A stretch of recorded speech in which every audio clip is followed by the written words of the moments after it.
السلام علیکم ورحمۃ اللہ وبرکاتہ۔ وہ قرآن کریم جو بوسیدہ ہو جاتے ہیں، پارے وغیرہ پھٹ جاتے ہیں، ان کا پھٹنے کے بعد کیا جائے؟ کیا حدیث کے اندر بھی اس کی کوئی وضاحت ملتی ہے؟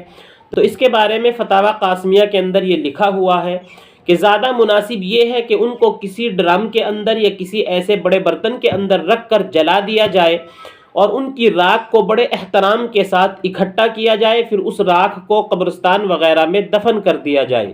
یہ بہتر صورت ہے۔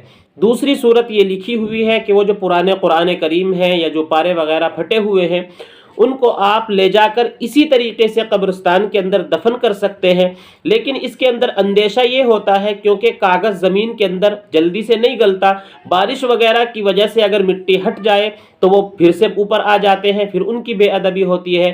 اس لیے حضرت عثمان غنی رضی اللہ عنہ کے زمانے کا واقعہ بھی ملتا ہے کہ حضرت عثمان غنی نے جو پرانے قرآن کریم تھے، پرانے بوسیدہ نسخے ہو گئے تھے، ان کو جلوا دیا تھا اور اس کے بعد ان کی راکھ کو ادب کے ساتھ قبرستان وغیرہ کے اندر یا کسی دوسری جگہ پر دفن کر دیا گیا تھا، اور یہ بات بخاری شریف کی حدیث سے ثابت ہوتی ہے۔ امید ہے آپ اس بات کو سمجھ گئے ہوں گے۔ ہمیں دعاؤں کے اندر یاد رکھیں۔ السلام علیکم ورحمۃ اللہ وبرکاتہ۔